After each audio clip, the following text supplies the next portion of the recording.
एकता और अखंडता की के आज जो राहुल गांधी जी भारत जोड़ो यात्रा में जो मैसेज लेके चले हैं, इस समाज को, इस देश को, इस दुनिया को जो देने के लिए चले हैं कि मोहब्बत, नफरत के बाजार में मोहब्बत की दुकान खोलने निकला हूं। लेकिन टीवी में चल रहा है कि अमेरिका में मोदी मोदी हो रहा है। अमेरिका जा रहे हैं मोदी और वहाँ पहले ही से मोदी मोदी हो रहा है अमेरिका में। वो कहते हैं ना, गालिब दिखाए दर्द बताए नहीं जाते, कि गालिब दिखाए दर्द बताए नहीं जाते, तेरी रस्मों रिवाजों से कि ये लोग सताए नहीं जाते। कि जैसे कि आपने देखा कि अभी 1 महीने पहले राहुल जी गए थे अमेरिका, तो वो उस क्षेत्र में गए थे जहां मोदी जी का वर्चस्व था, हिंदुत्ववादी संगठनों का वर्चस्व था। वहां उन्होंने पहल करी और पहल सक्सेस हुई कि आज जो आपने देखा होगा राहुल गांधी जी के अमेरिका से आते ही कि जो टीआरपी थी राहुल जी की वो एकदम बढ़ गई और राहुल जी को चाहने वाले एकदम बढ़ गए। क्यों? कि वो अमेरिका वाले भी उनकी श्रेणी में, उनकी गिनती में आ गए जो राहुल जी को चाहते थे। कि कहते हैं ना कि गालिब मुझे नफरत करने वाले ये पुराने हो गए, अब नए नफरती लेके आओ। सुबह ही हमने देखा समाचार में आ रहा था कि राहुल मोदी मोदी हो रहा वहाँ अमेरिका में, उस बात को आपने घुमा दिया, गोलमोल कर दिया। भाई साहब, मैं समित पात्रा नहीं हूँ और मैं भारतीय जनता पार्टी का प्रवक्ता नहीं हूँ। सबसे बड़ी बात यह है कि गोलमोल घुमाना कांग्रेस के किसी भी प्रवक्ता को या किसी भी कार्यकर्ता को नहीं आता। वो मुद्दों पे बात करता है और थोड़ी बात करता है और पूरी बात, मतलब एजेंडा है सिर्फ मोदी का विरोध करना। एजेंडा आपका है मोदी का विरोध करना। भैया एजेंडा तो तब भी था जो राहुल जी का विरोध करना, कि एक ऐसी मशीन लगाई जाएगी, आलू डालो पैसा निकालो, आलू डालो पैसा निकाल लो। तो ये भी तो एक मशीन थी। आज देखिए केदारनाथ पे कि सोना डालो पीतल निकालो। ये भी तो भ्रष्टाचार एक देखने को मिला है देश को। तो इसमें मोदी जी का क्या रोल है? सोना अगर पीतल हो गया तो मोदी जी का रोल है इसमें। आपने कल का वो देखा है? देश के रक्षा मंत्री, मैं उनकी इज्जत करता हूँ क्योंकि मैं उनको देश का रक्षा मंत्री कहूंगा, कि राजनाथ सिंह जी ने एक संवाद किया था, अमर उजाला से संवाद है ना, संवाद आया था ना, तो उसमें उन्होंने क्या कहा है कि राम भरोसे की कहानी सुनाई है। अच्छा। तो इस देश को हम राम भरोसे नहीं छोड़ सकते। मैंने लिख के यही कहा है, सवाल यही है और हकीकत बात है कि चलो देर आए दुरुस्त आए, कि कम से कम भारतीय जनता पार्टी को इस चीज को समझ में तो आया कि इस देश के विकास और इसकी देश की प्रगति को हम राम भरोसे नहीं छोड़ सकते। और पूरे 10 साल इस भारतीय जनता पार्टी ने और भाजपा के प्रधानमंत्री और भाजपा के गृह मंत्री ने इस देश की अर्थव्यवस्था को, इस देश की महंगाई को, इस देश में हो रहे अत्याचार को, इस देश में फैली हुई नफरत को वाकई में राम भरोसे छोड़ रखा था। मोहम्मद समीर को मोदी जी की लोकप्रियता क्यों नहीं भा रही है? लोकप्रियता?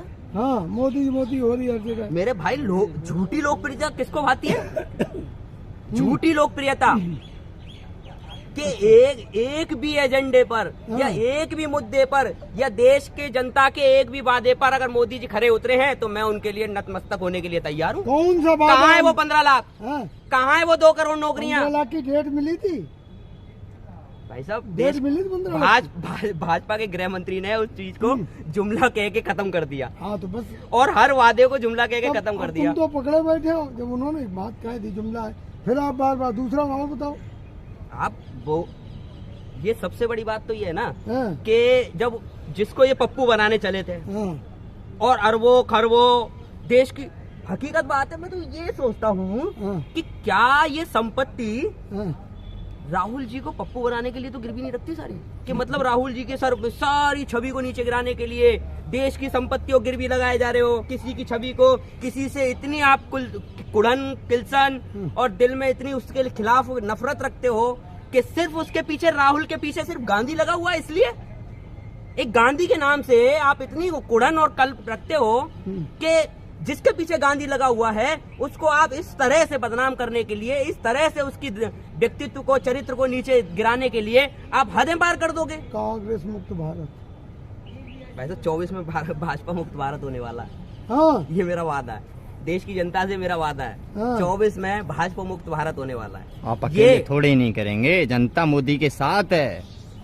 जनता मोदी के साथ है तो ये बताइए कि भारतीय जनता पार्टी के आए दिन नेता क्यों पिटते रहते हैं?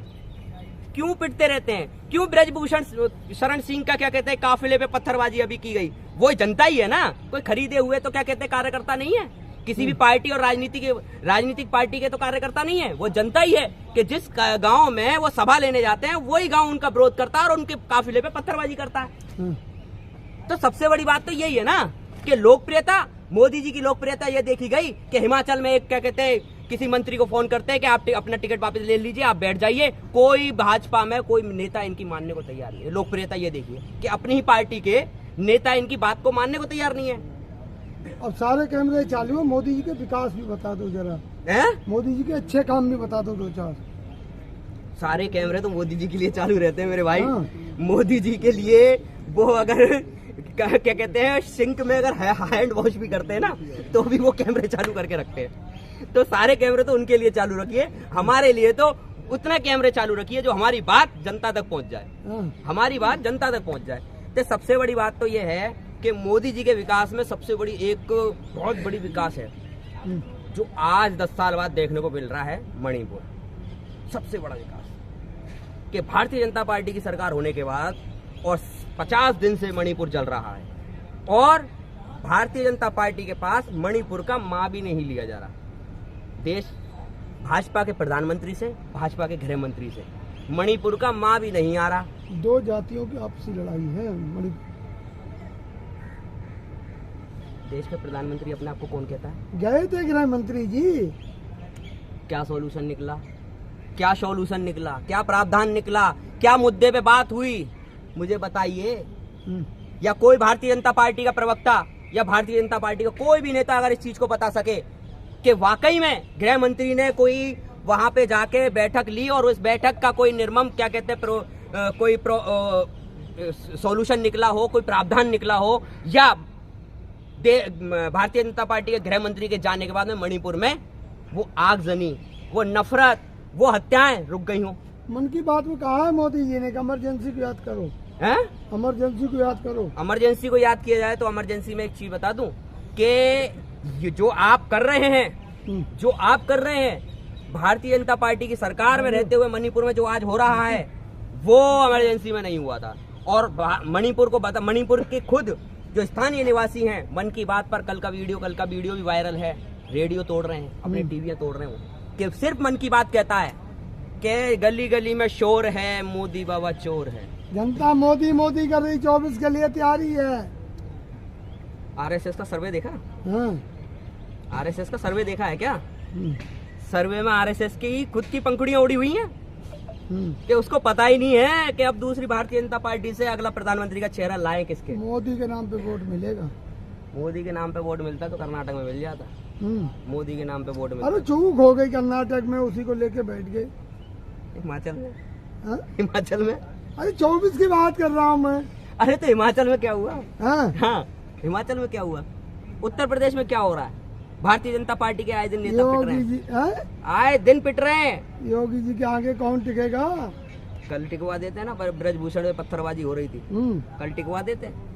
ये कोई देखिए, इन चीजों का, इन तथ्यों का कोई मतलब नहीं है। सबसे बड़ी बात है, इस देश में जो विकास की बात करेगा, इस देश में जो सद्भावना, मोहब्बत, भाईचारे की बात करेगा, वो सरकार और उसको जनता चुन के लाएगी। विकास, महंगाई, बेरोजगारी आज इस चरम पर है कि विकास देखने को मिला ना, भागलपुर का पुल गिरा, विकास देखने को मिला ना, 3 ट्रेनें, कवच टूट गया, किसी को पता था? जांच हो रही ट्रेनों की, चिंता मत करो। जांच हो रही है, जांच चल रही है। ट्रेनों की भी कोई जांच होती है क्या? नहीं, जो एक्सीडेंट हुआ उसकी जांच। ट्रेनों की जांच कौन सी होती है कि पहियों की जांच करोगे कि पटरी की जांच करोगे? पहली बात तो यह है कि उस झूठ की जांच करो जो कवच के नाम पर देश की जनता को भ्रमित करने के लिए कहा गया, उस झूठ की जांच करो।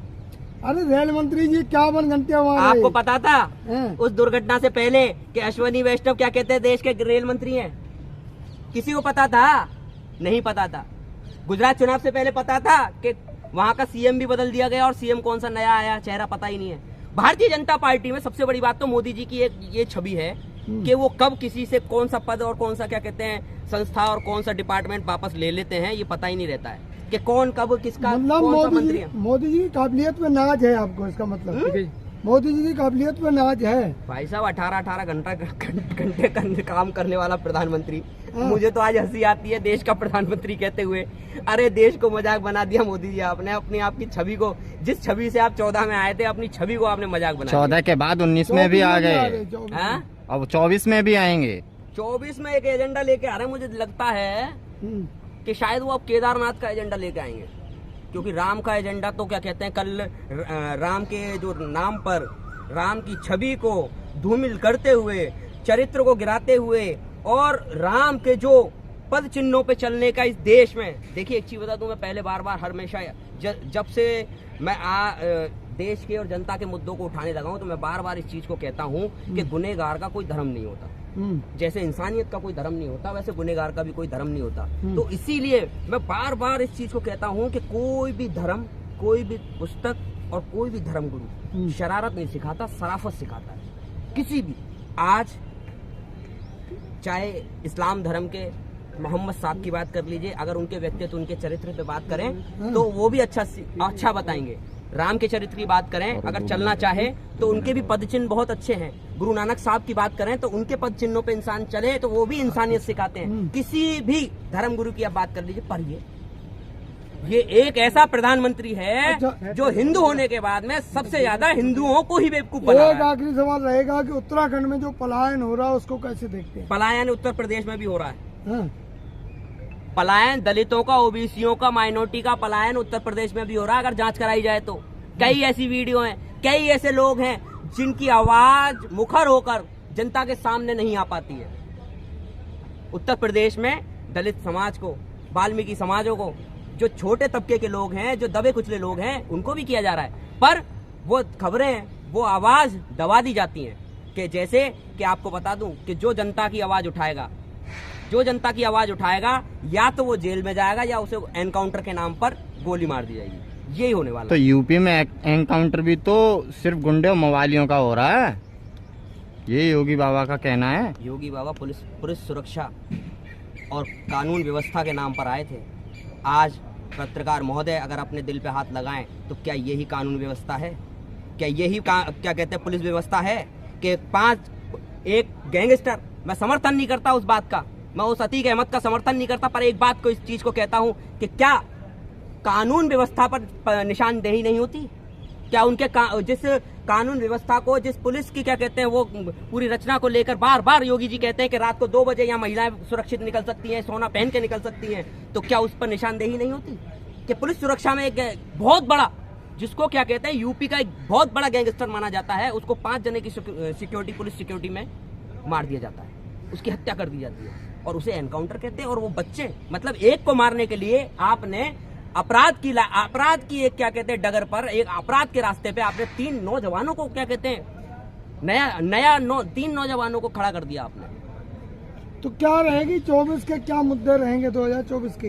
देखो, कांग्रेस के मुद्दे हमेशा से वही रहे। महंगाई, विकास, देश की उन्नति, प्रगति, देश में रोजगार, युवा को रोजगार, किसान, नफरत को खत्म करना, ये सारे मुद्दे कांग्रेस के हैं और इन्हीं मुद्दों पे कांग्रेस लड़ेगी। और भारतीय जनता पार्टी हिंदुत्व का मुद्दा बार ला रही है और लाती रहेगी। तो ये जो मोहब्बत की दुकान है, इसका असर पड़ेगा?